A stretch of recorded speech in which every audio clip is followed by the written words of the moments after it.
What's up, guys? It is Rick Ginn, and today we're talking all about mindset and really how to set the tone, how to win your mindset, and how to clear it because you're definitely going to need it for wholesaling. So, those of you who know me, my name is Rick Ginn, and all we do is talk about wholesaling here. And yes, mindset is the first precursor that you have to understand and you have to master to become very good at wholesaling. In fact, I'm here to tell you most people jump into wholesaling and they never work on the thing between their ears. And when you don't work on that, you can't make it happen. So I want to break it down today and show you how to think about mindset, how to attack it, and most importantly, how to actually do it and formulate it. And we're going to keep this super simple. I don't want to make it complicated, but a lot of you are stuck because you jumped into wholesaling and you really didn't come into it with the right mindset. In fact, I'm here to tell you, most of you used your old broken mindset to try to do this new thing called wholesaling. Now, I don't care how you found wholesaling. I'm excited you have, but we have to find a way to get your mind right. And the first thing you have to do is you got to clear your mind. You got to clear it because you're coming in a whole new space. And most people think, oh, I just pivot my mindset a little bit. I'm telling you, you're going to have to move it majorly. So let's jump into it and let's learn all about how to get your mindset for wholesaling. And I know a thing or two about this because I've been through so many mindsets and I understand it. So we have a mindset. And all that means is everything that goes on inside your head. And I know it's a lot. And if you're like me, remember I'm self-diagnosed ADHD is actually I'm much more than that now is there's so many thoughts, so many questions, so many reactions going on in your head. And unless you can manage that, it will actually drive you crazy. And I'll show you how that works because you got to understand the one thing you have to understand first, and this is the biggest step everybody skips in mindset. You ready? Oops. It's your mindset. It's not your dad's. It's not your mom's. It's not your siblings. It's not your friends. It's not your cousin, not your uncle, not your aunt. It's nobody's business on the streets, nobody's business on the internet. In fact, you own your mindset. It's the one thing you control. It doesn't matter. You can, as long as you're breathing on this planet, you have control of your mindset. And if you will accept the fact that you have control of everything that goes on your mind, this is the one part you have 100% control. There is no variance on this. And you're going to learn there's a lot of stuff in wholesaling you cannot control. But the one thing for fact is you can control everything in this head. And as sooner you accept that fact, the easier it is to manage. A lot of you think that you really don't control your own mindset, and I don't understand where you're going with that. So once you understand that within these boundaries, you are the creator, you are the designer, you let all the thoughts in, you let everything come in, and you decide how to filter it out to have this outcome called mindset that you apply to your life, not just wholesaling, everything you do. And it's your mindset. So once you know it's your mindset, you understand step number 2 is most of you are setting your mind based on the actions of people closest to you and the people you will hang around the most. And when you're young, unfortunately, the people that you grow up with and the people that influence your mindset the most are your peers, the people you went to school, people you have zero control. Let's face it. You got thrown into school. Your parents put you there. You became friends, great kids, but you have no idea of their mindset other than when they were kids. And most of you lock on these people forever. And you want to know why you got like some garbage in your head. The reality is most of you are stuck thinking that everyone around you, you're supposed to have the exact same mindset. So if you know 95% of this world is pretty much screwed up in their mindset, why would you ever set your mindset to the people that are closest around you? In fact, one of the hardest truths I've had to accept is my parents' mindset just didn't help me a lot. In fact, my parents gave me a very simple mindset and I let everybody around me govern it. So If you're from the age of like 12 to 17, that's when you're most influenced by everybody around you. Why? Because you want to fit in. It's awkward.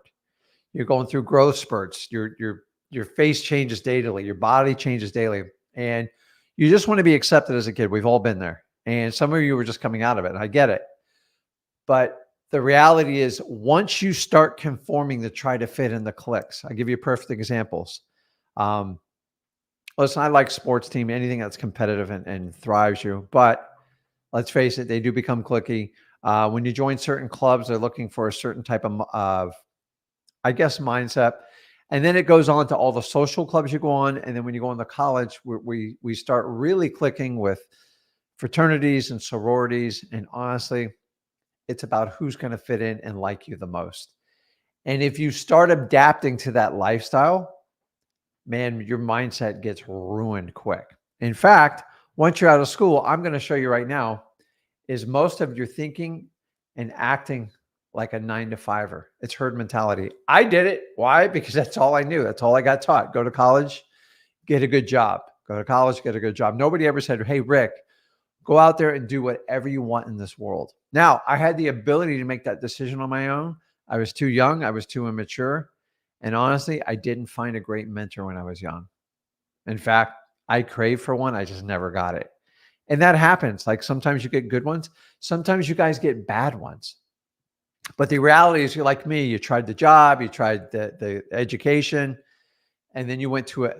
When you go to a 9 to 5 job, it is like the biggest life suck of your life. You're like, is this all life has to offer? You start questioning everything. And 9 to 5, it's like a herd mentality. Everybody comes in, they have a system. And let's face it, we try to kill as much time as we humanly can to get through the day. And that's your 9 to 5er. And if you accept the 9 to 5ers, you're pretty much done at this point. And so I've been there. So I've been reinvented since doing this. Now, here's the problem. I let the 9 to 5, well, my 9 to 5 was like 7 to 7, is it choked me out after 12 years. It took me 12 years of complacency to say, there's got to be something better than this out there. And my goal of today's video, if I can just wake up one person and go, listen, you were never meant to be mediocre, like not even in the slightest. In fact, I'm here to tell you, God wants you to step up and do great things in your life. He or she or like whatever it is, they never wanted you just to go work on someone else's dreams and kill all your dreams together, because that's what you do when you take a salary. However you want to cut it. I'm not knocking it. I've done it too, but I'm here to tell you, please stop letting others set your mindset. That's the biggest problem. Honestly, most of you haven't even owned your own mindset. You let your parents push it until you're in your early 20s. And if you're like me, your parents keep pushing it no matter what age you are, because they had you as a child and their job is just to protect you. But if they truly want what's best for you, they should let you go out and do what's going to give you the most fulfillment. Now, I'm not one of these guys that says go out there and just do whatever makes you happy and you'll never work a day in your life. I don't really believe in that. It doesn't, I mean, that sounds great in theory, but that's not the real world. Maybe for 1 out of 20, it works out that way.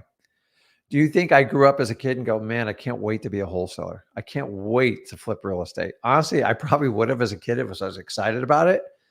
But the reality is it was going to give me the tools to give me the lifestyle that I wanted. And I was willing to do the work for it. And that's, boy, if somebody carved my mindset at like 14, 15 like that, it would have been crazy. So here's the problem with most of your mindsets. Most of your mindsets is formulated by everybody else around you. In fact, if you're in your early 20s or late teens, your mindset, I'm here to tell you, it's not even your mindset, because you let everyone else filter their crap in there. And you've got a lot of stigmatism, like just stuff that you're just stuck on. And you can't change because you feel like that's the way you are. Well, I'm here to tell you, you're going to have to change to make this change. So stop letting others set it. Look on the screen right below. Stop letting others set your mindset. That's my biggest pet peeve and rule. So I want to go through a few exercises here and let you understand how this works. So the first thing you have to do to take control of your mindset. So if you fall in the trap and you've let other people form your mindset, recognition is step number one. go, crap, I can't believe I let all this stuff in my head. My parents screwed me up. My friends are screwing me up. Let's face it. Like, why do kids even go out and like drink and try to do things they're not supposed to? Why? Because they want to fit in. That's the only reason they do it. Nobody drinks just to like do it for a social stigmatism. And your mindset's the same way. Your mindset's set right now because you let everybody else design your life. They was trying to tell you exactly what to do. And honestly, you thought it'd be the shortcut if you took their advice. But you didn't realize you're going to get the same crappy life as them if you did that. And if they're not happy, why would you want that lifestyle? So the first thing you got to do is just stop letting others set it. How do we do that? I mean, please stop worrying about what can go wrong. Honestly, as human beings, we spend more time trying to figure out everything that's going to go wrong with our life. And did you know 95% of the time, none of it ever comes to fruition?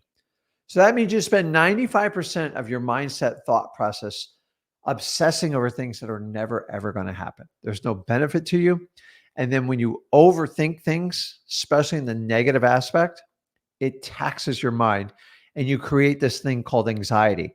And all anxiety is the fear of something that's going to come true in the future. It hasn't come true. You're just playing around in your mind. And so, guys, I'm telling you, your mindset, it is you. You are 100% control of it. Whatever you let in and whatever you let out is completely up to you. So you have to guard your mindset.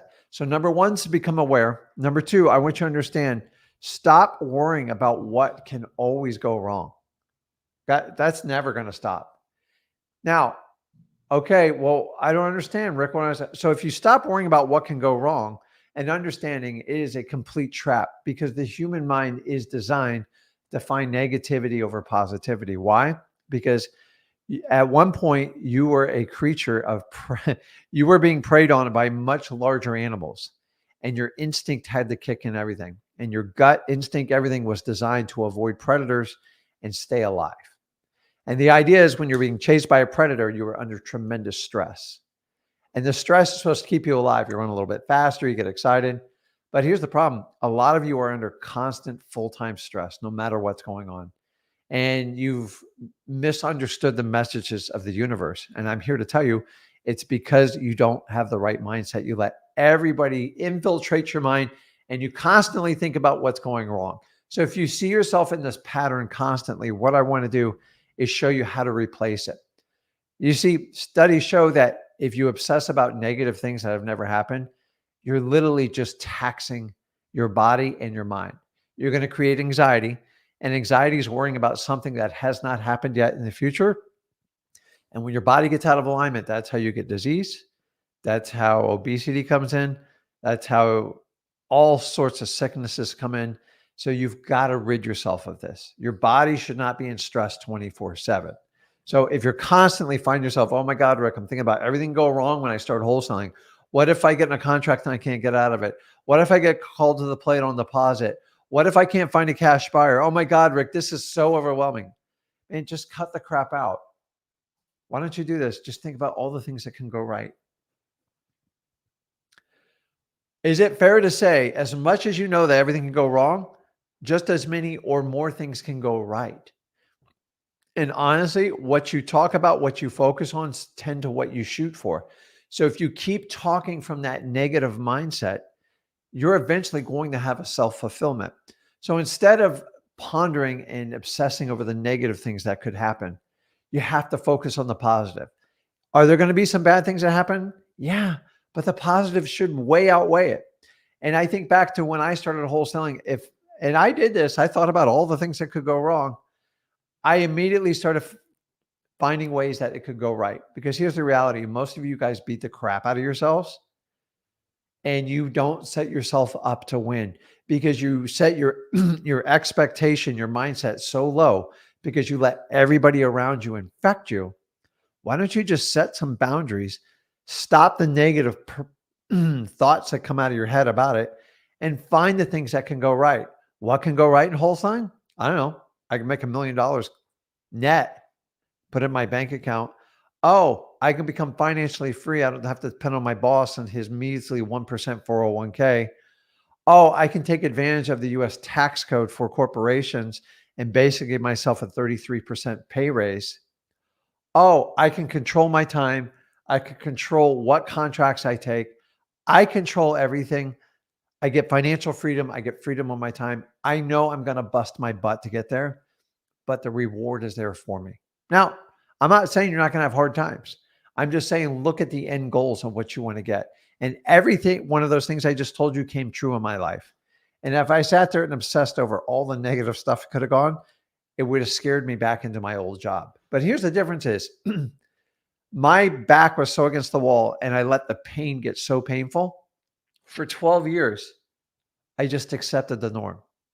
And the whole point of me shooting this video is saying, please, please don't wait till your company drives you to the point where you go, I got to figure this out now.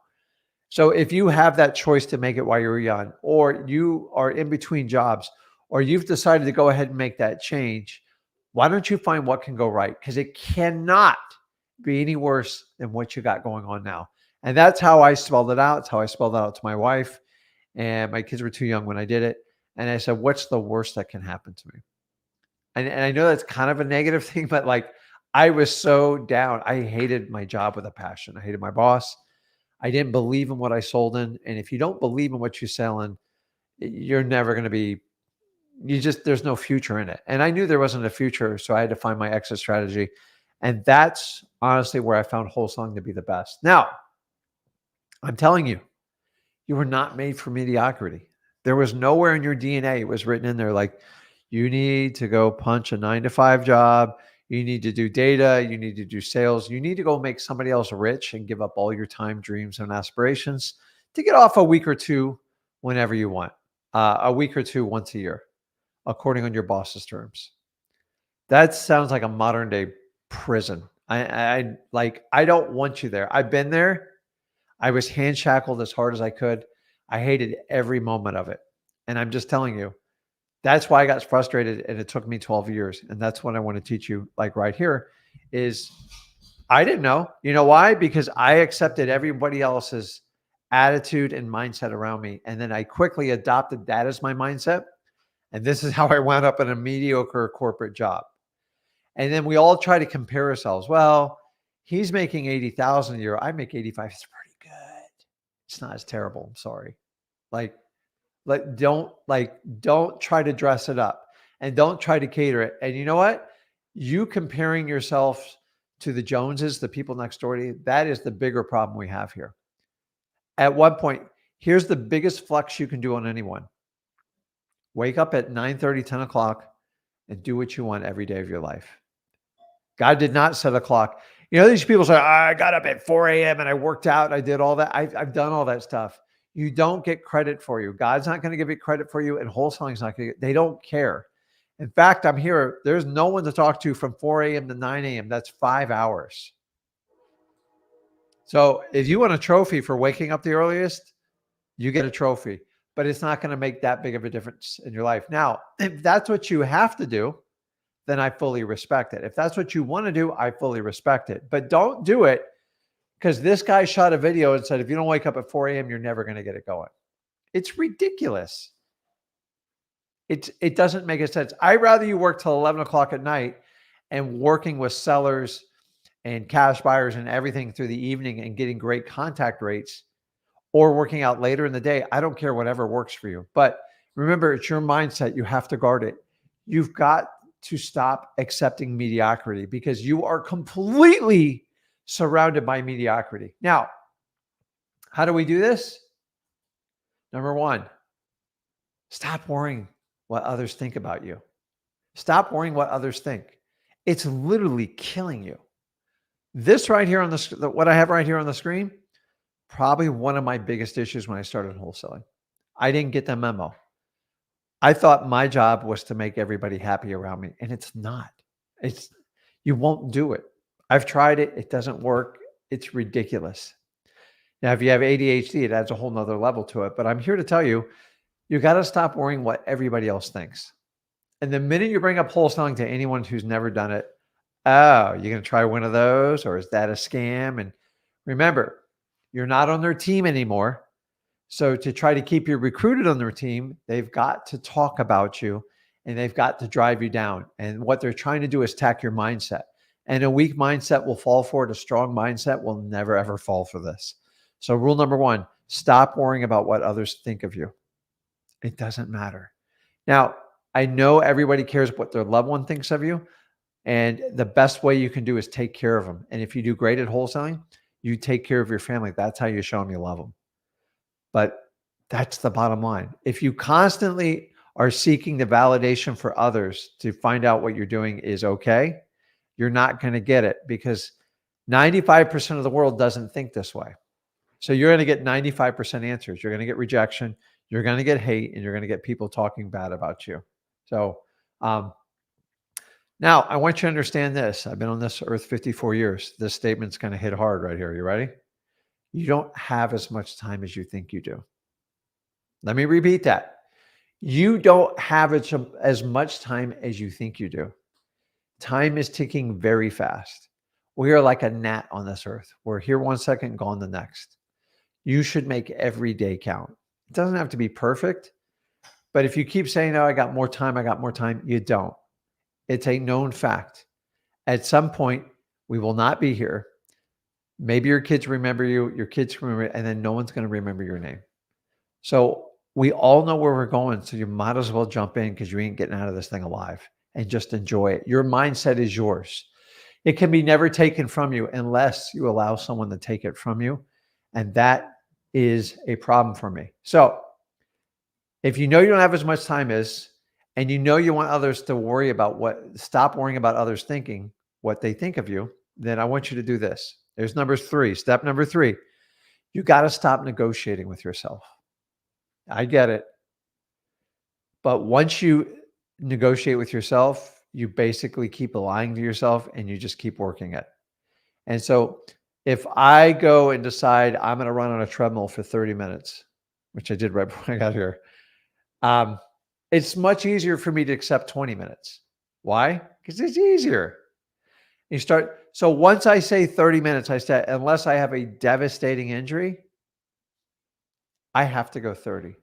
I do not let myself negotiate. And once you understand you can eliminate the possibility of negotiating with yourself, it will change in what you do. So then when you set clear-cut goals, you have to push harder to get them. Most people set goals and they just negotiate the entire line. Well, the weather's bad today. Well, it's snowing out. Oh, it's raining. Oh, it's hot. Oh, it's cold. I didn't wear the right pants. Excuses. I'm not even going to go over excuses. That's not the excuse show. You have to understand this. Stop negotiating with yourself. If you set something, do it. It's called discipline. It's painful at first. And once you start to recognize and you give yourself the credit you deserve, you'll feel better about yourself and your confidence will shoot through the roof. If you constantly try to lower your standards to get by, you're just lying to yourself and you're going to create huge mindset problems. So I want you to understand that. Now, it's a great quote that I love to hear from Jim Rohn. If you're not willing to risk the unusual, you will have to settle for the ordinary. Meaning, if you don't want to take a swing at life, you need to accept what ordinary is. That's 95% of the people on this earth. Some by choice, some not. But for the most part, if you want an ordinary life, just accept the outcome now. If you don't, the first thing you got to do is get into that mindset and you absolutely have to fix it. So here's, this is the whole, the beef of what we're talking about. So you're going to have to make a choice here, especially when it comes to mindset.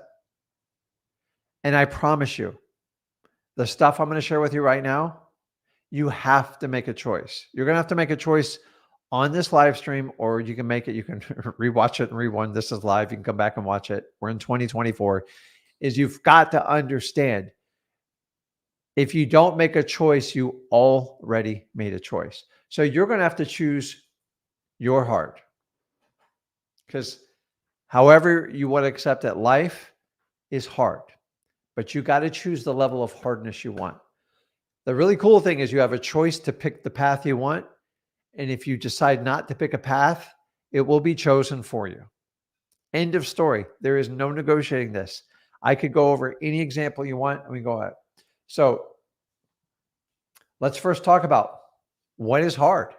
Like, what does that mean? So if you ever met someone that was old that are in a nursing home, they're either going to do two things. They're going to brag about what an amazing lifestyle and the risks they took in life, or they're going to talk about the pain of regret. Let me ask you, which one's more painful? I already know the answer. I already know the answer. If you don't know the answer to this, we need to talk, okay? The last thing you want to do is die with regrets because you don't get a second chance to do this. So I rather you can have the pain of regret or you can have the pain of discipline. You are going to have to make a choice. And if you go, I don't want to choose, I don't want to do anything, I promise you, you're going to get the pain of regret. I mean, life's going to go by you. You're going to be ordinary. You're not going to make a lot of money. You're not going to have control of your lifestyle. And you're going to constantly just talk about everybody else around you. And no one's going to talk about you at all. Sorry, this is the truth. And how you fix this is you got to start with your mindset. So make a decision. Pain of regret or the pain of discipline. Think about this. Think about someone who decides not to be like when you're young, let's face it. I got overweight for a brief time in my life because I didn't understand how food worked and calories and macros. And I just got sick of it one day. I said, I don't want to live like this. And I had other people help me out and I figured out how to do it. Now, the average person now, we process foods, all this other stuff. Nobody chooses to be unhealthy and overweight. Like if everybody could snap their fingers, they would fix it. But you have two choices. You can learn to be fit and eat healthy. Usually it's a combo of both. Or you could have a doctor put you on medicine for the rest of your life and be very restricted in everything you can do in life. They're both painful. One is a choice, which to me has a lot better outcomes. And one is you get a short-term pleasure and you get a lot of long-term pain. So I want you to understand that when it comes to wholesaling, anything else, it's the same thing. So if we know the pain of regret, the pain of discipline, I want you to understand this. Discipline weighs ounces. Discipline weighs ounces. Regret weighs a ton. Regret never goes away. One of the most painful things, if you ever see an older person, I see people in their 20s and 30s talking about the regrets. So you're better off trying it. And I'm not talking about like taking like life risk, but you being stuck in a 9-to-5 cubicle for the rest of your life. I don't know about you, man, but that sounds painful to me. And I'm here to tell you, if you don't work on your mindset, you're going to make a choice. Either you're going to put the discipline forward and get to the journey you want to get to, or you're going to let everybody else dictate for it, and you're going to wind up with the pain and regret. And the pain and regret is so much more painful. I've talked to more people.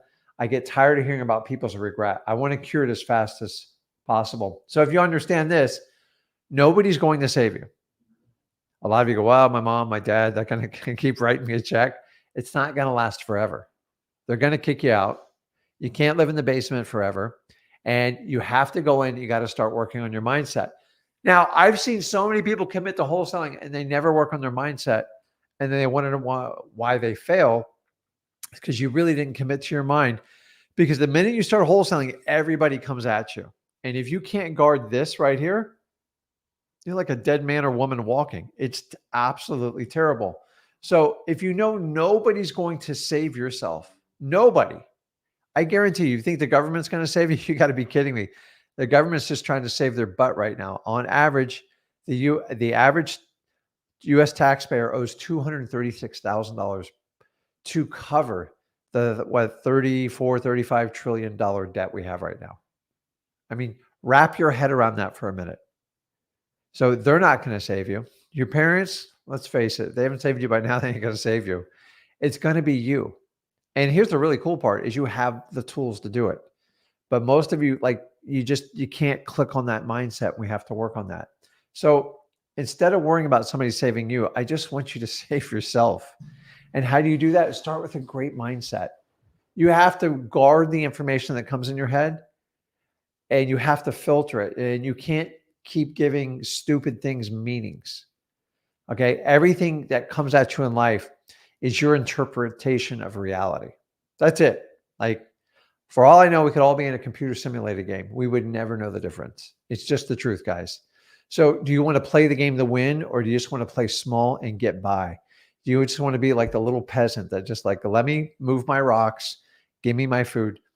Honestly, guys, you can go live in jail. They'll provide 3 meals a day for you, give you a place to sleep, give you visitations, and then you can work a small job. It's the same thing you guys do 9 to 5. The only difference is somebody else is paying the bill when you do that. Just to give you a comparison. It's crazy. Here's the reality, guys. Wholesaling is as hard or as easy as you want to make it. That's it. Why do I meet some people that go, man, I love wholesaling. It's changed my life. It's one of the greatest decisions I ever made. And then other people are like, well, I started 6 months ago. It just sucks. I can't get anything to work. And I'm like, I already know where that conversation is going. Your mindset's broken. You got on the right boat. You've got the wrong program operating. And that's your mindset. Your mindset is basically the software to operate your body that's going to function and run your wholesaling business. And you've got to understand that. So I'm going to give you a last one here. And I want you to resonate this, because this took me till my 30s to figure this out. My son figured it out a lot earlier, but you can change anything at any time. You can change anything at any time. If you're not happy where you're at, you can change it. You can move. You can switch careers. A lot of you are connecting with me or my son right now because something's not working in your life, and I understand it. And if you've made that decision, it's not working, and you've decided wholesaling is the way to really get you where you want to go, I got 21 years experience to say it absolutely works. The question is, are you going to work on it? And without a great mindset, no matter what me and Zach teach you, it's not going to work. In fact, I'm telling you, it's going to even get more confusing. A lot of times I tell you guys, you come from your old jobs or you come from your schooling and you come in with that broken mindset. Like, I don't trust anyone. I'm going to do the stuff that resonates with me. I'm not going to do the other stuff. That's most of people's problems in wholesaling. They just pick and choose what they want to do. They don't really fully commit to learn the craft of wholesaling. And then they try to find the negative as soon as possible. Instead of trying to find solutions, if you wind up being negative, you do nothing but find excuses. And then once the excuse train comes, it's the fastest way down to the bottom. I can't help people do excuses. Once the excuses start, you can't make money in wholesaling. Now, I'm not saying there's valid issues, but if you constantly have an excuse, say we do a one-on-one, you're just like, oh, I can't do this, I can't do that, that doesn't work this. And my favorite one is it's like, I've tried everything. I'm like, why don't we start with your mindset? Tell me the 3 most positive things you started out doing today. Do you do any meditation? Do you talk positively about wholesaling? Do you talk about all the great things that can happen to you instead of focusing on all the negatives that could possibly never, ever happen to you? So do you focus on the negative or do you stick to the positive? Which is your mindset? What are you doing? When you have a bad day, do you decide you're not going to wholesale because you just don't feel like it? See, if you have a bulletproof mindset, you control what goes on here. It doesn't mean you don't get upset. It doesn't mean you don't get pissed off about stuff.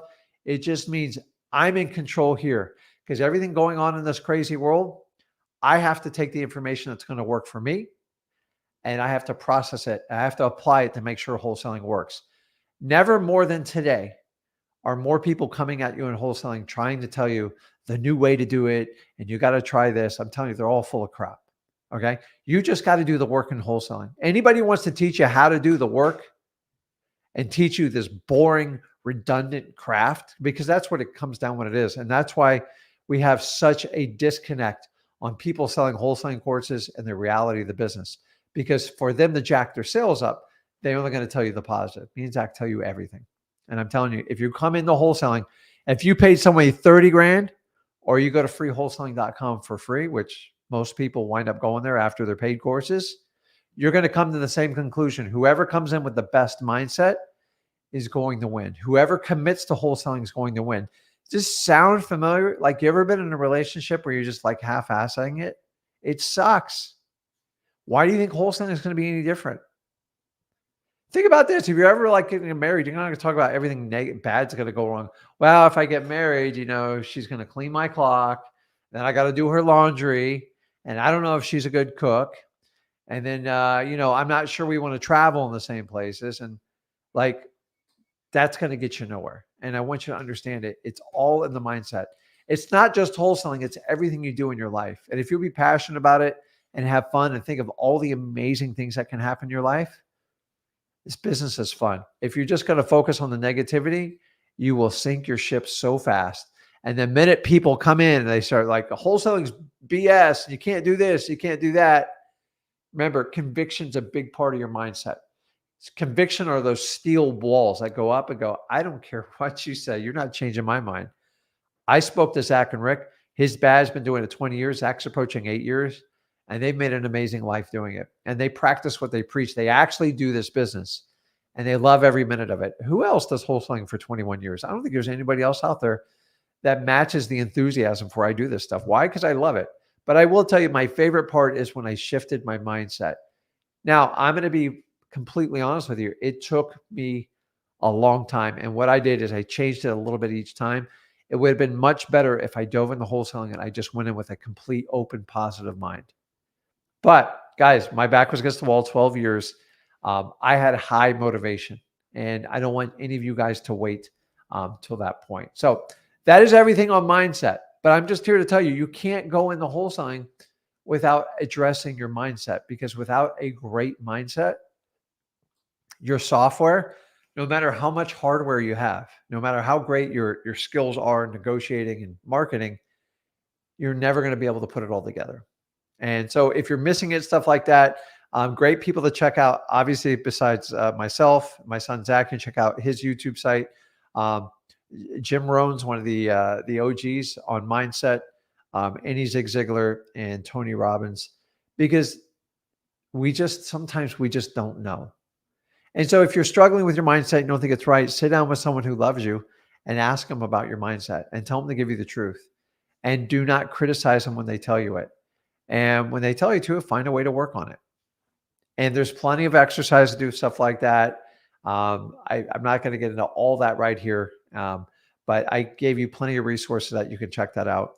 And I want you to get the right mindset so you can have an incredible head start on wholesaling. Because I see a lot of people right now, I just can't get them past their mindset. And there's nothing I can do. See, because the mindset's completely up to you. That's the one thing you will have 100% control. So if you bring like a kick-ass mindset to wholesaling and you absorb it like a child, it's fun. If you constantly sit there and go, I don't know if I can do that. That doesn't sound legal. I don't know if I can do that. That's why we teach you wholesaling. We teach you the fundamentals of wholesaling because it's been around for hundreds of years. It's not like these drop ships, these Forex, these online tradings, all this crap, because that's just pump and dump money so gurus can make a ton of money of you. How the gurus found wholesaling, it's kind of beyond me, but it's so easy to tell someone who's just selling courses. Just look at their argument with everybody. Look at all their paid ads. Look at everything. You got to do it their way or it's the highway. And I don't believe in that. I believe most people have valid points in wholesaling. I just think most people are misguided because they're trying to sell courses, because that's usually about 90% of their revenue. God forbid that ever gets disclosed. But me and Zach don't do that. We just tell you the truth, because without the truth, you have zero shot at wholesaling. So be honest with yourself, get the right mindset, get excited about it, start thinking about what can change in your life for the positive, and then just embrace it and learn it like a child and just have fun with it. And it won't be perfect. I have never said this is going to be the perfect journey. But if you can embrace it, you can do that.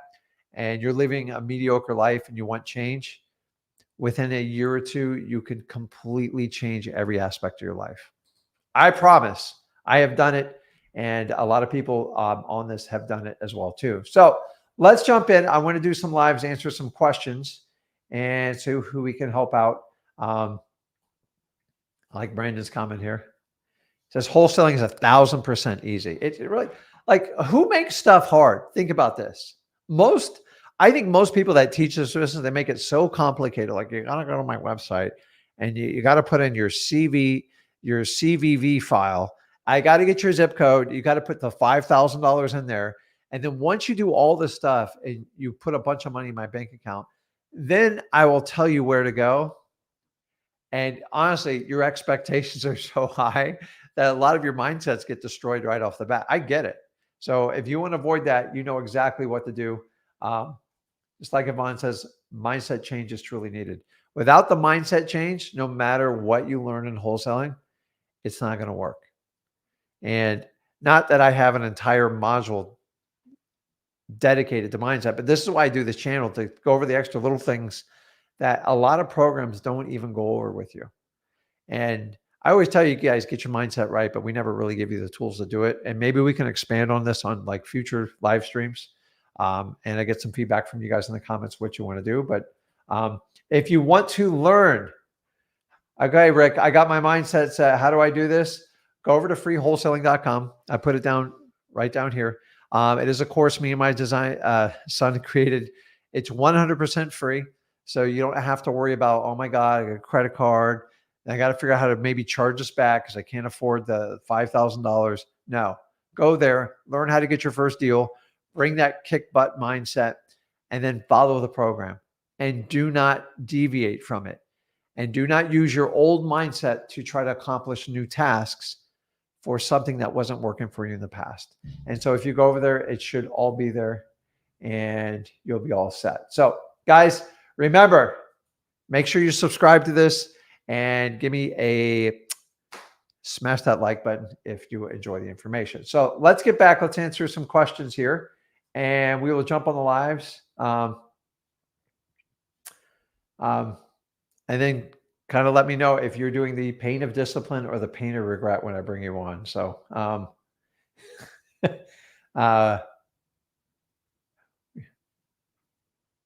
just you make this under.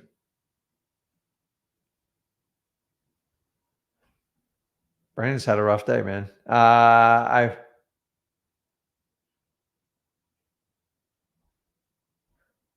Okay.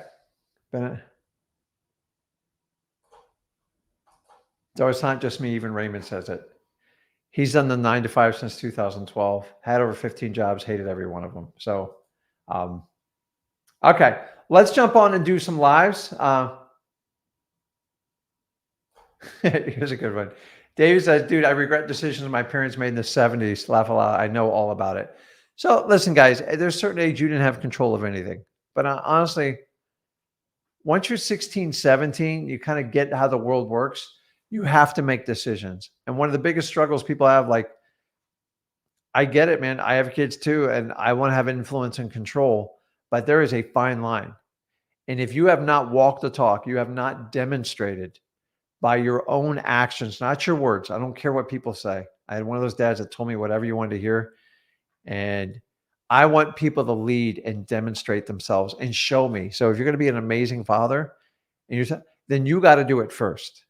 And that's the biggest thing. And you can't hold it against your parents. Trust me. The 70s, I don't know how they raised kids. I don't think I saw my parents for like 9 or 10 years. It was crazy, but different world, different day. So if you guys got questions, let's jump on and talk about wholesaling. So let's jump on. Who did I forget here? Deb, you there? Yes, I had to unmute myself. Yes, I'm here. All right. How you doing?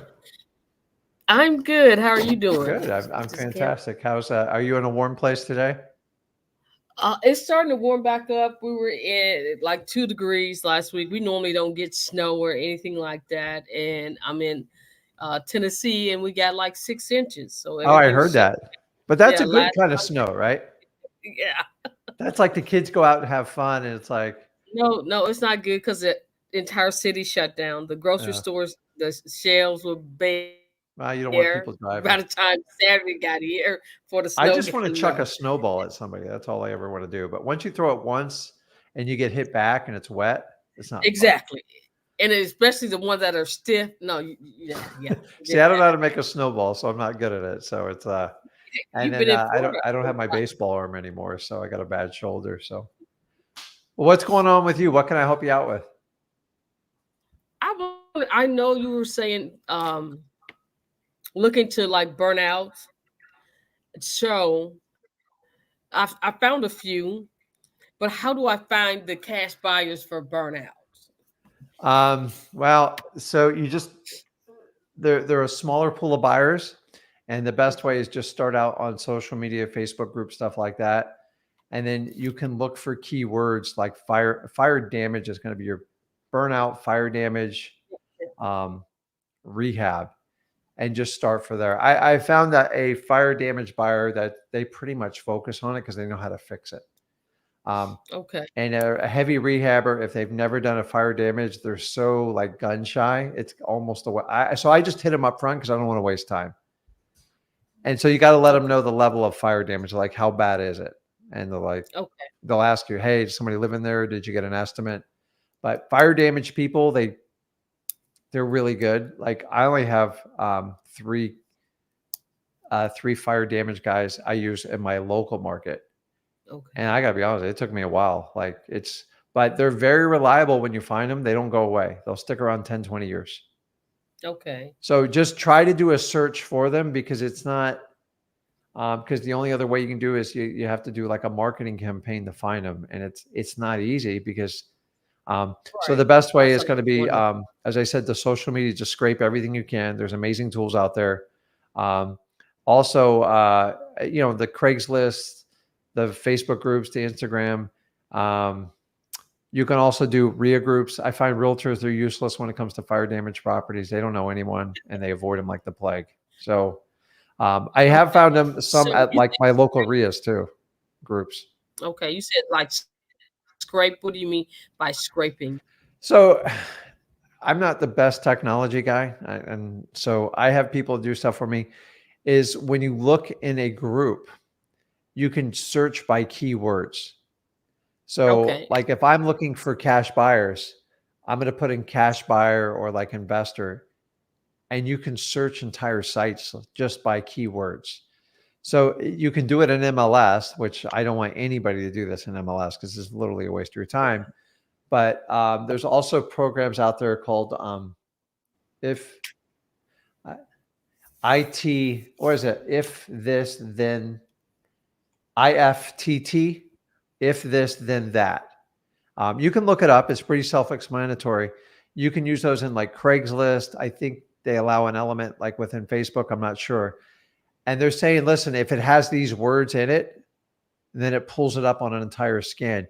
I would also check out with Chat GPT and BART, all this stuff. It's going to be huge this year on that. And that would be an amazing tool in fire damage. Now, I don't know exactly how to do it, but just start with the basics like I told you. Uh And then you huh. might be able to find people to help you do it. It shouldn't cost you any money. You just got to figure out how to ask for it to go through. Because the idea is if you can go through enough data, you can find anybody. The question is, how much is it going to cost you and how much time is it going to cost you? So the tools they got coming Okay. out now were never available to us before. So all we could do is look in like a Facebook group, go to a local RIA meeting. Now with BART and Chat GPT, I haven't even tried this yet. And Okay. actually, I'm going to put down a list. Go out and hunt and start asking, how can I locate fire damage properties? Can you search I can. Facebook I have groups the for fire properties. damage? It's the buyers that I would be looking for. I found Correct. several damaged properties. Okay. And so you're going to find the buyers. A buyer that buys a fire damage property usually buys more than one. So they're going to be out there hunting for them. The problem is there's not a lot of them out there. So you got to find the least amount of effort to get the maximum result. And I'm not telling you to spend money to do this. So I would start with those options and check out the ITTF. I found my initial Right. ones always off Craigslist, but that you got to understand, I didn't have Facebook Marketplace and stuff when I started way back then. Okay. And ITTF is any time a motivated seller keyword popped up, I got an email and a text for it. And I Oh, just call really? them right away and I go through it. It's a pain in the butt, but it works. So if I somebody so somebody is it posts on Craigslist software or or Facebook, like that, you could find them that way. Okay, IFTT, is this a software or if this Yeah, then that? it's just a program. It's if this then That yeah, okay, it's if this then that. IFTT, something like that. Like you can't miss it. It's free. It's 100% free. I know they have like paid versions of it now, but you can Okay, set parameters when you search things, and okay, when it populates, it will feed it to you automatically.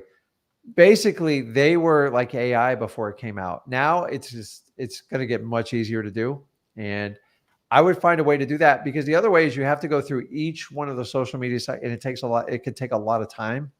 So if we could find a way to comb through that data faster and give you the leads, and then all you have to do is call 5 or 6 people. How we do that? So that's stuff like we always work on. I don't work on that part of the business.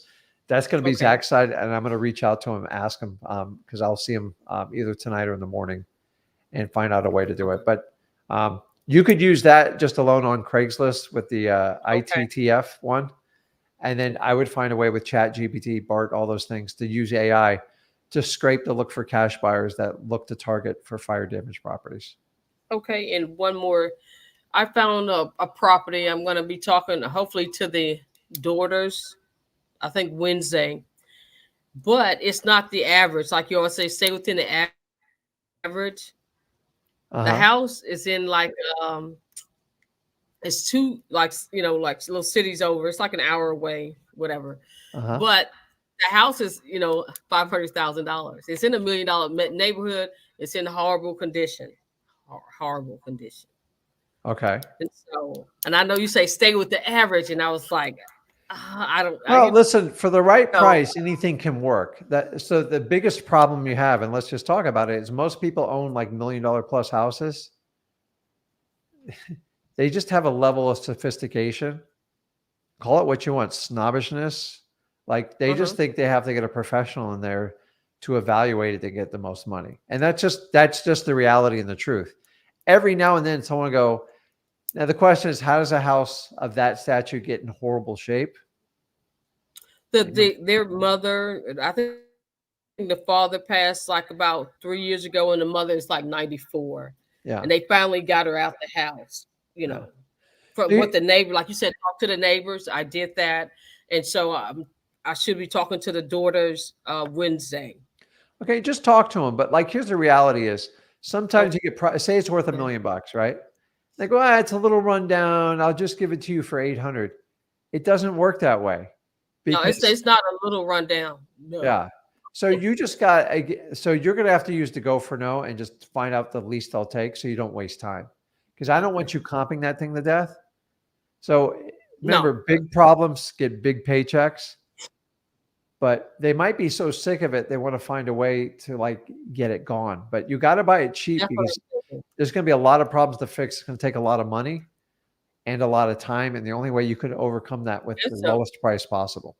To me, it's a tear down because most of the houses over there are, stucco or brick, and this one is mostly wood, and you can see the termite damage. I think the back door is open, where I think someone has, been up in there. So yeah, I mean, someone got hurt. So just have the conversation and see where it goes. But you're going to have to think like real baseline low on it, because typically, hey, somebody got screwed on that deal. I don't know if it's yeah. the bank or the owner. Is there a No, mortgage it's on it? paid for. They've been in that house about 50 years. 50? It's yeah, yeah, Yeah. Well, yeah. It's listen, not a talk new. to them. Just Okay. understand, like those are big, big problems to solve. And if they have to knock it down, like what is the value? We Yes. just down the land value? That's what I'm thinking, maybe a little bit more, because I know I've like two houses down, they Hmm. knocked down an older home and they put up a house that's 1,600,000, and it's sold. Once they finished with it, it was sold. Okay. Well, I do a little research on that comp maybe, but remember, Yeah, don't obsess about the comp. Just sit down and talk I'm to not. them and see if you can help them out and see My what the eyes just got level. this big and Yeah. Remember, said, if I get them, I will writing you yeah, guys if they come to a you're not going to decent pay the amount. highest, but you can be the best No, offer, but it's got to make sense. And that every property I usually yeah, it's deal got with, to like make sense. in the $2 million range, like, well, we'll take 850. I'm like, I go, the transaction That's cost fine. alone are almost 90 grand and it needs another $200,000 for the work. I can't make those numbers work. So just if they're open and they're motivated to sell, you can do anything. But look at that one that they knocked down and just try to reverse engineer a path to see if that'll work. Find out who built. You can also find out who built that house because I assume they're like custom houses. I already looked at. Yeah, I looked that up and everything. Saw what they bought it for, and the Okay, money they put back. Yeah, what they bought it for, and then what they sold it for. I don't know how much they put into it, but it was a total tear down and redid got it it. over. Yeah. Okay, so go have a And one conversation other and go in with an open mind. That's all you can okay, do. one other question. I think I've asked Yes. you this before. How do I find? Because I have the what is this deal machine, but Hmm. what if the person doesn't have any information on them? I Well, I found mean, a house. A guy has two houses here, but he's elderly. He just moved to Florida about 3 years ago, and one of them has been empty, vandalized, and I think the other one is about to become empty. And uh-uh. he doesn't So have any information to pull up on him. No phone number, no email. He's like yeah, I mean, 75. some of the older people, they're good, like staying off their radar. Actually, I commend them because every time you fill out a damn form online, your information. Yeah. Everyone says we don't sell or trade your. They do. Everybody trades it. I'm Yep, just telling they you, do. like that little filter. They just say they're not going to sell it, but they package it up in another deal. So um, you can use Deal Machine, and then what I would do is, I know you've probably already done this, so I'm telling you, is just a simple Google search, True People search, and try cyberbackgroundschecks.com. And that, like, if they're I not in went there, to it those. just means he never put his information in any type of computer program or any type of marketing thing. And it's a good and a bad thing because nobody else can get a hold of them too. So it's all you can do is talk to the neighbors. It sounds like you already did that. And then just stick a sign in the front yard and just try to get them to call you out of Okay. desperation. That's all you can do. Okay. I think I'll try that sign in the front yard, but yeah, because I have deal machine. I signed up for it, and a Yeah, lot of but the try them all. like, Sometimes you can get lucky on cyberbackgroundschecks.com, stuff like that. But it's not. it's Yeah, that's yeah, my but second go-to. usually when they're a ghost on Deal Machine, they're usually going to be a ghost on everything else. Because let's For face it, all every these yeah. places kind of get data from the same spot. So, but that's good. That means a lot of other people aren't chasing them down. You just got to find a creative way to connect with them. Okay. Okay. Okay. I thank you. Okay, Doug. All right. You have a fantastic day. I'll see you. Okay. Bye. Bye. Okay. Hey, Jason, what's oh going on, shit. man? Oh crap. Hey, can you hear me? Yeah. All You right. want me to come back to you? No, I'm good. I'm just saying Okay. thank you Okay. because I got my first virtual deal signed, locked up, got the buyer lined up. I'm doing like a backflip, making like, a nice 10K fee in a day ain't bad, but it's my second one of the month. And Awesome. like, it just started to pick up. And like, I was so afraid to go for no with the low ball. Uh-huh. And I did it. I just like the negotiation was like, it was a little rough, but I'm just happy. Like I'm telling Let me everyone. ask So you, like, how's it feel when you throw out that go for no? Like, honestly. well, I separate myself from it. Like Yeah. I feel bad like with them. I'm like, dude, they're so cheap at like, my partner's so cheap. Like he's the cheapest guy ever. Yeah. And thinking about the call before, like the fear, my fear was of the future. Like I was like, I was bigger in my head than actually doing it, is what I'm trying to say. And so I'm just so happy. That's 2 this month. Like, and I was like, that just came from a random follow-up guy. Another wholesaler didn't execute on it. And I ran my numbers. Like they try to make like a giant fee of like 50 grand. Yeah. And I was like, well, if it falls through, it's my number, built a relationship with them, blah, blah. They just call me a day. Okay, what's going on? They're like, yeah, we need a cash offer. I'm like, all right, this is what we can do. And like, I got my buyer lined up. He's like, yeah, man, it's a deal. Let's go. And like, I'm happy. I'm very happy. So I'm gonna leave an hour early today. But Awesome. but So anyways, let me yeah, ask you, what list are you having the most success with? that was a government list, and I checked.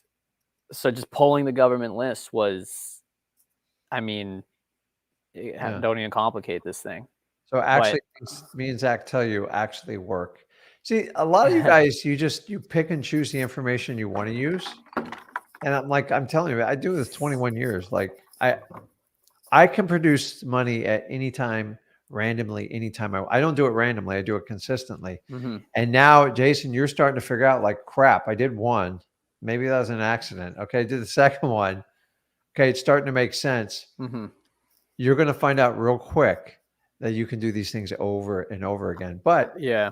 it's not as easy as everybody. Like it's not hard. It's just the challenging part is convincing yourself that you can do it. And like a lot of you just don't think you deserve the damn success. Like, let's be honest. When you said, did you ever work a 9-to-5 job or anything like that? Oh yeah, I hated 9 to 5. Yeah. I still hate the 9 to 5. So you it's like think my fear. that's, Yeah. so when you get a paycheck for like $800, you're like, well, how the hell am I going to get a check for $10,000? I never really deserved it. Yeah. It's because you're so conditioned your entire life. Like, I got to tell you, the first 10 grand I made, I just sat there and stared at it for hours. I'm just like, That's how it is. crap. How the crap. And then I remember I made my first $50,000 check. I'm like, holy crap. Like, we are so conditioned to be broke our entire life. Mhm. You're not used to looking at money. Yeah.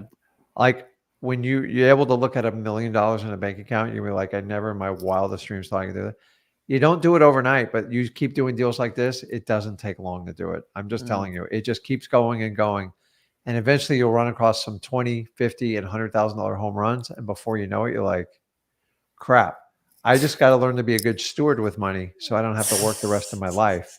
And then you can wholesale as long as you want. You can be one of those idiots like me and does it 21 years, but I enjoy it.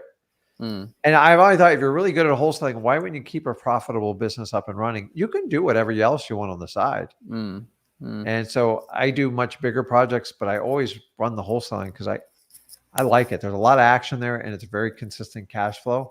I get it. It's work and I know it is, but to me, it's a lot of fun. The thing that I realized for me, my biggest improvement this week was one, how I focus, like the quality of my time. So even like as I'm cold calling, even though I could be doing something else, I'm sharpening the sword by watching your guys' videos or just really intentionally pulling a list and just not getting too distracted by things. This deal came from the concept of consistency. Like I'm gonna be real, Rick. Like it seems like every time I get a deal under contract, like I want to quit the day before. Like I'm like so down in the dumps. Like I isolate myself. I'm like, this will never work, blah, blah. It's happened in the last 3 deals. I'm at deal 7 right now. Granted, it hasn't closed, but I'm very confident this one is very easy deal. And, but this came because I just stuck to a process of holding to a high stand or like hitting your KPI, just hitting your KPI every day. I don't know how else to put it, but I'm just thankful, dude. I'm so thankful. I was going to hit, my goal for this year was to do a virtual close and at least getting them to sign over the phone and not having to see the property. That was my goal. Yeah.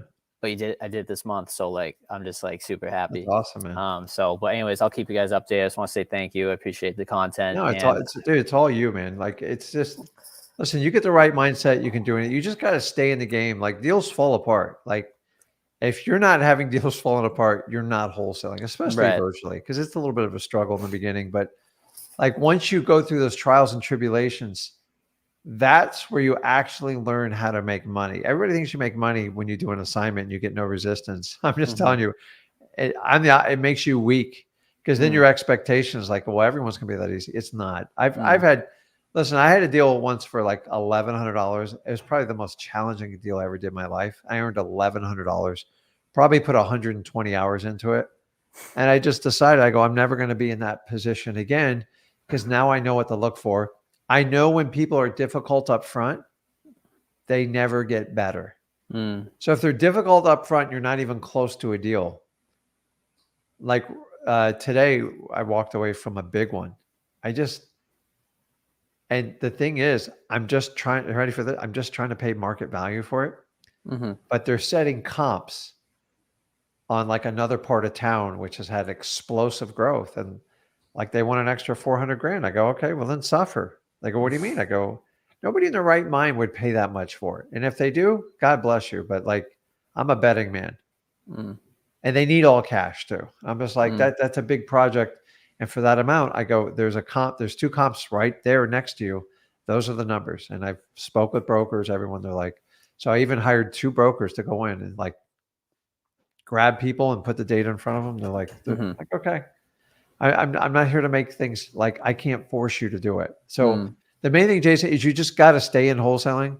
You're going to have some deals that like fall apart, but as you get better, you're going to find your 10,000. All of a sudden you're going to be like, you'll get 20. I remember someone told me when I started wholesaling, she goes, don't ever do a deal if you make less than 10 grand. I'm like, I felt guilt. Like I didn't do some deals because I wasn't making 10. It was terrible advice. It was terrible. Yeah. Like 3 grand, 5 grand, who gives a crap as long as you're making money and making a profit. But for the longest time, I didn't do a deal below 10 grand because I interpret someone else's rule. Who gives a crap? Now, honestly, I frown on anything below 26,000. It's like, why am I going to waste my time? Like my staff can do so much better if we concentrate on these types of deals, but we know how to go through data and do that stuff. But if they see it getting really low, I like, let's just cut and run. Let's go find somebody else. That's probably what happened with this one. Cause it was a big guy. Yeah. Your natural tendency is like to fight like hell just to get the deal done. And that's why it's harder, especially in the first 6 months. It's like, and some of you guys base everything off like one bad seller. And there's some sellers, guys, I don't even care how much money you make. They're not worth it. And I don't often walk away from money, but I have a few times. Just that's the beauty of wholesaling. Sometimes people just aren't worth it. And I will tell you this, as difficult as sellers as can be, buyers, I have 0 tolerance for buyers. I don't put up with any of their shit. You want to beat me up on the buy side? Go find another wholesaler. I don't waste my time. So just make sure when you know you got a good deal, don't let would-be cash buyers try to beat you down on it, because in the beginning, that was one of my biggest challenges. They like, oh, it's not worth 150, Rick. Not even close. I'll give you 110. I'm like, I fucking paid 130 for it. Like I can't do it. Right. So once you understand that and you become more confident, like I go, listen, when I call you, it's just a yes or a no. And at the end, right now, everybody in my local markets and some of the virtuals, whatever price we put on it, they either pay that price or they bid it up. We never negotiate anymore. But can I ask you something about that then? Because this is because the deal I got under contract, I got a deal under contract 2 weeks ago, 135, needs 65 worth of work, ARV's 280. I want to charge. My issue is I have one cash buyer I've been giving all my deals to. Yeah. And it's almost like I'm his employee. Yeah, I know. Yep. You got to find more cash buyers. So just to let you know, one of the first guys, that was my cash buyers, not the first one, but one of them. I had 2 cash buyers in my first deal, 2 deals. They probably bought 80% of my deals, probably 50 deals plus. And I got lazy and I got spoiled, and I had to fire them both. It ended badly, of course. I'm talking about like vacations, dinners, the whole 9 yards. You don't want to do that with your cash buyers because you've got to fight for you and the skill set you've learned as a wholesaler. And you can't just go, okay, oh, we went fishing. I took you here. I got you a steak dinner. You can't equate that to your wholesaling business. And so the only cure to it is to go out and find other buyers and find interest, because after a while it gets ridiculous. And I sold one guy 32 properties in a row. That's how lazy I was with it. But I was so good at getting deals. And then I figured out how much money I was leaving on the table because somebody showed me. I'm like, crap, I got to figure this out. And that's why I said, I partnered up with someone, the JV. I said, listen, I'll JV 3 deals with you, but you got to teach me everything you know. And that's how I figured out Dispo. It wasn't hard. I just didn't want to do it. I was like a one-man army, and that's how it feels. I just don't want to do it. I don't know. It's like, after a while, you start leaving too much money on the table. It's like a pain in the butt. So I was fortunate to have enough deals. It wasn't that big of a deal, but I I had people who had no business being on wholesaling, making money off a lot of money off me. And like, I just woke up one day and let me reach out. And I was like, wow, there's a lot of demand for this. So you just learn how to do it and you figure it out. And then once you get up to a certain number, you can easily hire someone to do dispo for you. And actually that's the easiest job to outsource of them all. Because you just pay them a percentage, just like a realtor. And if they produce or they don't get paid, it's real simple. So Okay. All right. I'm happy for your successes. Just keep doing what you're doing. Don't change anything radically. And if you want to like step it up, you can JV a deal with me, go through Flip with Rick Plus. I can put you in there or you can pay for it.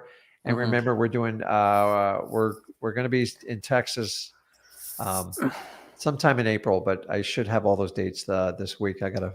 Yeah, I'm going to do one with you guys, and it might be this one I have under Yeah, it's gonna be contract a lot of fun, because so. you guys just entered into the market I target. Okay. So it's on my it's definitely on my radar. Awesome. So I appreciate it, man. Appreciate Okay, everything I you guys are appreciate doing. you, Jason. Great Thank job, you, man. sir. Have a good Okay, one. awesome. See See you. you. Bye. Okay, I was just laughing at like some of the names I see on here. Like some of y'all, I don't think you use your real name here. I'm just telling you. So, George, you there? Yeah, can you hear me? Yeah, what's going on, man? George, I lost you. You there?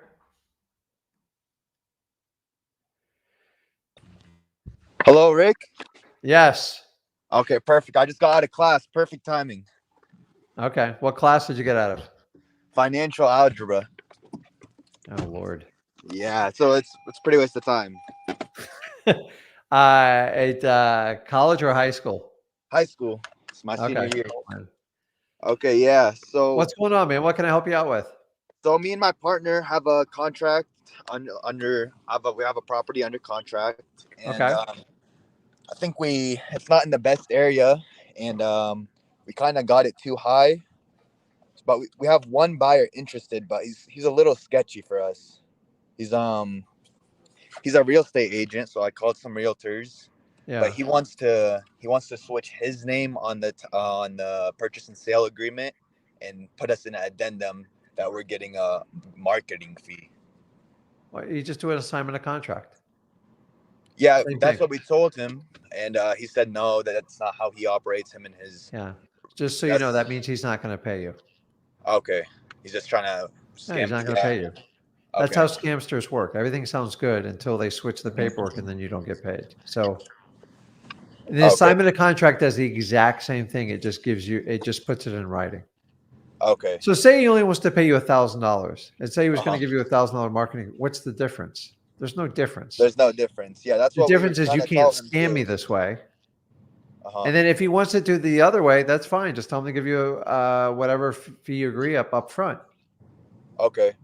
That's it. Like, listen, you're smart enough, kid. Like, you know, like when people start skirting and stuff like that, it's ridiculous. So don't sign anything. So if he goes, listen, let's just switch the name on the contract and do that.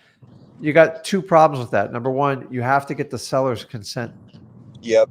To do that. If you have an assignable contract, is it an assignable contract? It is, yeah. So you don't need the seller's permission to do that. You can just change it. But they need your permission to do that. And why would you do it if you're going to get cut out, right? Yeah. So so here's one of two ways. You can do the assignment of contract and do it the correct way, or I'll switch the paperwork. Just give me the money up front. Okay, yeah. Well, wire me the money, give me cash, or and then once I have the money, I'll do that. He'll never do it. Okay. Because they're going to tell you, they'll tell you it's $1,000, and in the end they go, it's not really worth more than $100, and you're going to be like, God damn, I should have listened to Rick. So of course. So if you're not in a good area and you probably got it too high, your gut feeling is probably correct. So you can try to renegotiate the contract or get out of it, or just make sure you're getting properties in areas where there's actually cash buyers that want those types of properties. Yeah, this was off of probate, so that's why we decided to lock it up.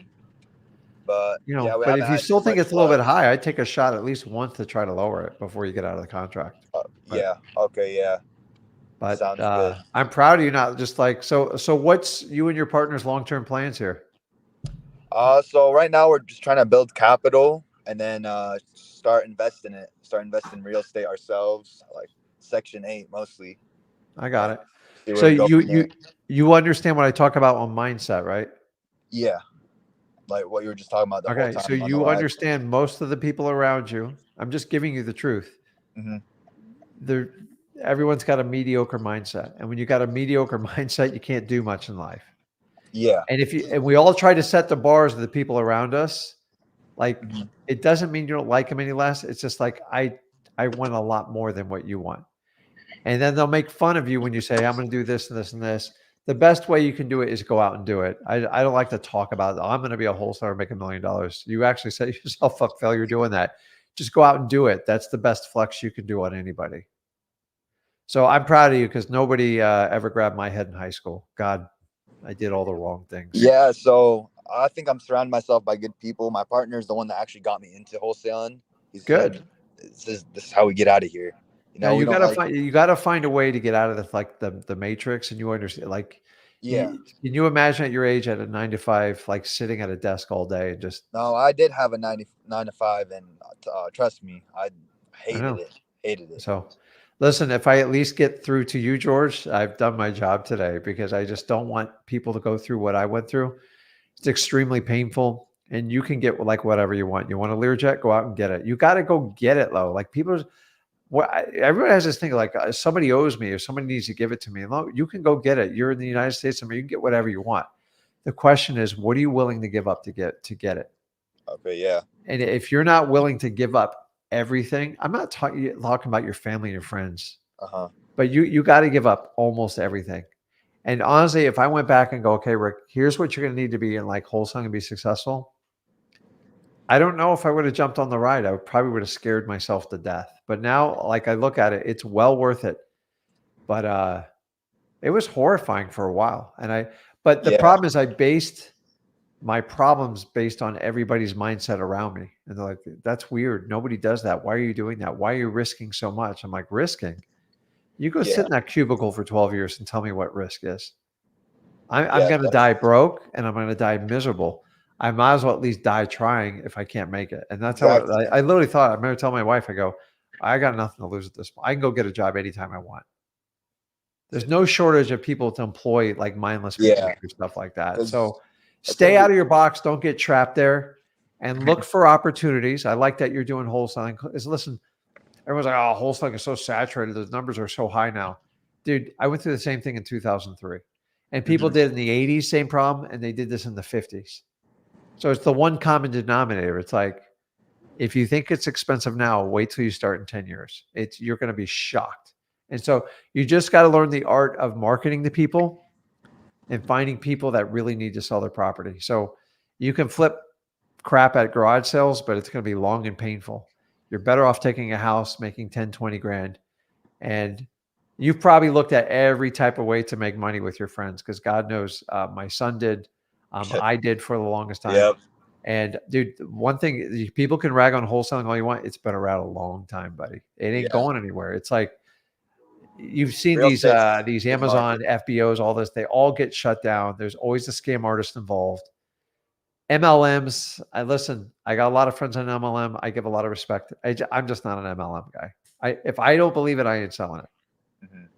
And I honestly believe anyone I come in contact to buy their house, I make their life better. And that to me, it's a piece of freaking cake. So keep running and just absorb as much information and just become financially literate as you humanly possibly can, because they don't teach any of that crap in school. And you know that. I know. Me and my partner watch you and Zach, and you guys taught us a lot. Yeah. Really, you should study the stock market and just kind of trends, what's going on. And you can't buy in too much of the hype, but you can't like be so staunch and like, I mean, I gotta be honest with like people, I love people go, well, the stock market's so risky. It's like a casino. No, it's not.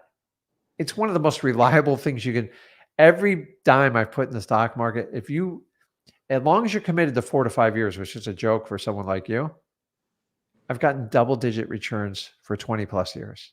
Mm-hmm. In fact, it's been a hell of a lot more in the last 4 years. And the market's been pretty rough. I'm just telling you, it's like, it's not rocket science. So I always tell people, what type of phone do you own, George? What type of phone you said? Yeah. I have an iPhone 13. Do you own Apple stock? No, I don't. Okay. So you have to change that mindset. So if you believe so much, you own an iPhone, all your friends own iPhones, Mhm. you don't need a financial literacy course to go, this company is just going to grow. I've owned that company over 20 years. The amount of money I made off that stock would be like having 10 jobs. I didn't do a damn thing. I just know the iPhones work. Did I knew Steve Jobs is brilliant? No, I'm not going to go that far. You just knew that people liked it. So you just look at products you buy and go, man, everyone's buying around me. And so I have a rule. If you're going to own an iPhone, you got to own at least 5 stocks in it. Okay, yeah. Because it's like $200 a stock. So an average iPhone's $1,000, $1,200. Like, I just don't understand. Everybody will go out and buy one of these damn things, but you won't buy the stock for it. Mhm. And the stock pays you. This thing just falls apart over time. Don't get me wrong. This is a tool and you got to have it. But I'm just saying, like, don't look like you don't at how old are you? 18. So 18, you already know everybody touches an iPhone. So let me ask you this. And I don't do this to pick on you. I just want to educate. What is the largest corporation in the world as of right now? Is it Amazon? Nope. It's close. It's down to 3 companies, so you can figure it out. Microsoft? There you go. Microsoft just took over Apple. Oh, wow. So Okay. Microsoft is starting to dominate the cloud and the AI business. And it's crazy. And it's just like little things. I'm just telling you, people are like, oh, the stock market's so risky. I'm like, if you play it 10 years and 18, you come back at 28. Like, dude, if you could put 10 grand in the stock market now and come back to it in 25 years, you'll be so fat rich. It's like, but nobody's willing to pay the price and do it. You know what I'm saying? Yeah. And I don't care if you put 10 grand in or you put in $100 every month. It's just these things grow they compound so much. I'm just like, people are like, what's the fastest way to get to $1 million? I'm like, take wholesaling, take 50% of your profits and just put it in the stock market for 5 years. And then you'll thank me later. It's really not hard. Mhm. Nobody loses the stock. I don't care what the only people lose in the stock market are the ones that gamble. If you go in with companies that are solid or do like an S&P or something like that, and you give it time, Mhm. you'll be fine. Okay. And so that's like one of the easiest ways. Find a way to make 100 grand in wholesaling and then find a way to put it in companies you massively believe in and come back to it in 10 years. And you'll come back to such a fat nest egg, you'll be laughing the entire way. So all I had to do was buy Apple when I was an 18, 19-year-old man. Obviously I didn't. And just $10,000 in that would have retired me over $1 million. Just that one simple decision. So a lot of the financial clues are already in front of our face. We don't think. So I tell people, if you buy an iPhone, you got to buy an Apple stock. Like every time you buy one, you should at least make another stock purchase. That's Why? a great rule to live by. Because it's so fun to watch the stock up. You guys use Google every day, but you don't buy the stock. So I know you're young, 18, but like do it now, because the buys you make between now and your next 5 years Mhm. will have the biggest impact on your life. And you should find like smart kids, kind of like your partner. And then you guys just brainstorm stocks, and then you brainstorm wholesaling and stuff like that. And that's how you find like how you really make it in life, where all the other kids are out partying, doing stuff like that. When you start making investments now before you're 20, it's insanity. And I don't care if it's $1,000 or $100, it's a phenomenal return. So what you do now, I have to put in $150,000 a year to even try to keep pace. If you were to start doing like $100 a month right now, Okay. that's how powerful the time of compounding. And listen, the United States not going anywhere. We got a lot of things we got to get through, but it's going to get like crazy. I told everybody, I said, listen, the QQQ stock, I've been looking at that since it was $100. The thing's like well up. I mean, it's 4 times the return now. It's only been a year and a half. It's like nuts. I didn't do anything. I love doing stuff like that. You So said QQQ. make a bunch of money in wholesaling and invest in assets that pay you to the point where you never have to work another day in your life. And then you and your partner just go like do stuff you really enjoy. If you do stuff that you enjoy and you can make money at it, like wholesaling, then it's a lot of fun. And then you just look all your other friends like, oh, well, how am I going to get by this week? I'm like, I don't know. Where were you when 18 when we were sitting there like grinding in a coffee shop trying to figure out how to make money? You weren't part of that conversation. Yeah. And that's it. I wish I could have done that at your age. I didn't have the mentor. I didn't have the skill set. And honestly, I didn't have the maturity. So hats off to you. I'm proud of you. Just keep doing what you're doing. Stay in contact and then try to get a reduction on that one. And remember, if that guy wants to do it, he's got to put his money up first, period. Yeah. I'm going to hop on. Because it really just comes down to the money. I don't care if you write it on a napkin. Like, how much are you going to, did he tell you what his marketing fee was going to be? 20,000. Okay. Yeah. Say, listen, I'll do it. I'm not signing it over until you put the money in escrow. Yeah. Okay. Right? Just say, sure, I'm willing to do that. But like, here's what they do. They have you sign it over and then you wait. And they're like, well, here's what they always did. I had this happen to me before. Well, Rick, when we sell it, that's when we're going to pay you. Okay. And then 6 months go by. It's like and then you see it sold. They go, dude, it got sold. Like, well, it's complicated. We didn't make any money. And that's what happens. That's what they're going to do to you. I'm just telling you. Just stand. Go, listen, I'll do it whatever way you want it as long as I get paid up front. Okay. Yeah. So the minute you close on it, so you got to make sure you use do you have a title company you're working with? Yeah. We've done a couple deals with them. Okay. So. Well, just kind of let them know. Go, hey, listen, which one to do? Go, listen, I'll open, but I think he's a scam artist. So the proper way would be an assignment of contract. Mhm. But for kicks and giggles, just go, hey, listen, I'll do that. You just got to put all the money in escrow. And if he doesn't put it on, you know he's a scamster, okay? Okay. Yeah. And Okay. just another question. Yes.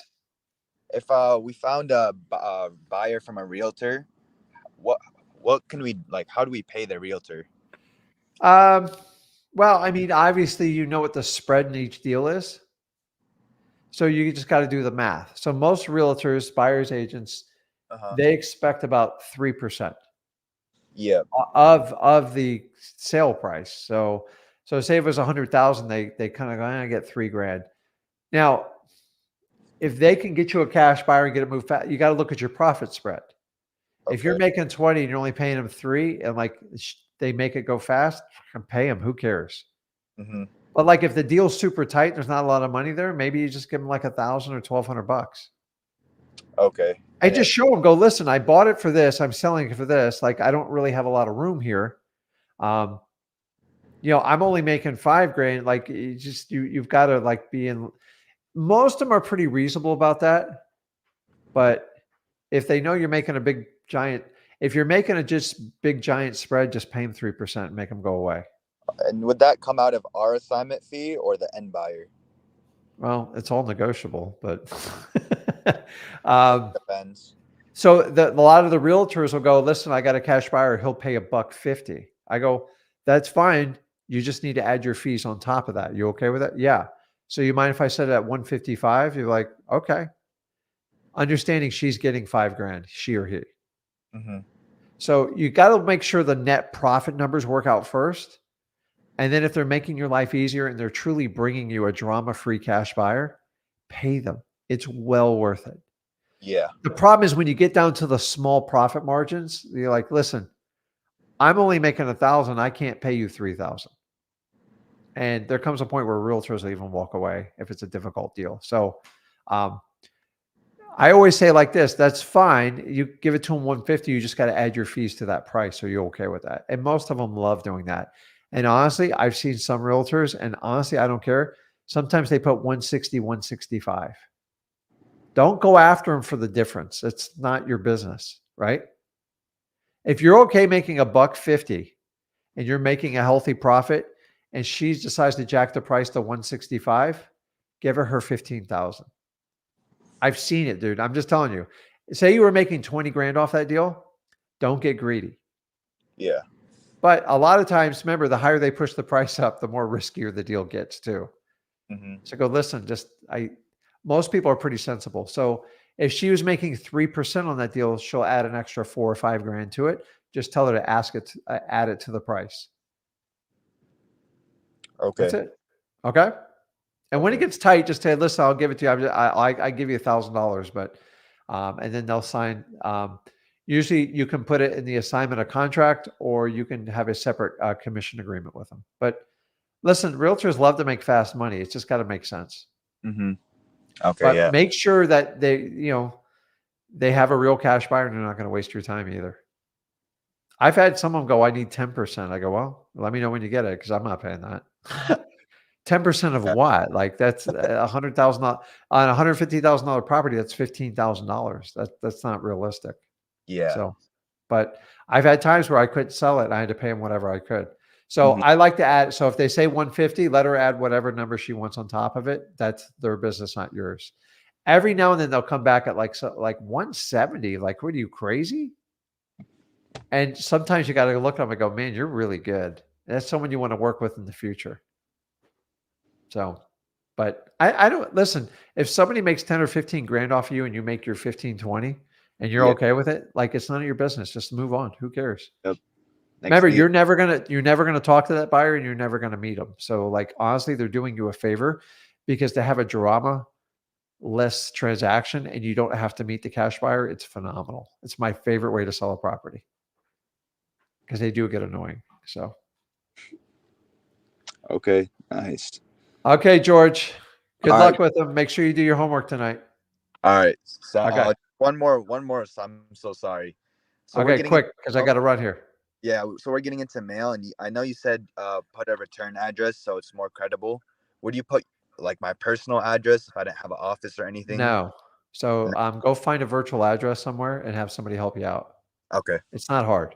Like you're a smart guy. Yep. Sounds good. All right. Okay, bud. See ya. Have a good one. Okay. So guys, if you want to spend more time with me and Zach, you can check us out at Flip with Rick Plus. You can actually JV and do a deal with us. And you can do that 100% for free. And guys, if you got value from today, make sure you smash that like button. Make sure you hit that subscribe button. We'll be on tomorrow. Zach will be on the Flip with Rick channel. We'll be back on together on Thursday. And make sure you check out my son's channel at Zach Ginn on YouTube. And that's it, guys. I appreciate it. There. Go out and get your deals. Make sure you get your mindset right. It is the key to be successful at wholesaling. This is Rick Ginn. I'll see you later. See you guys.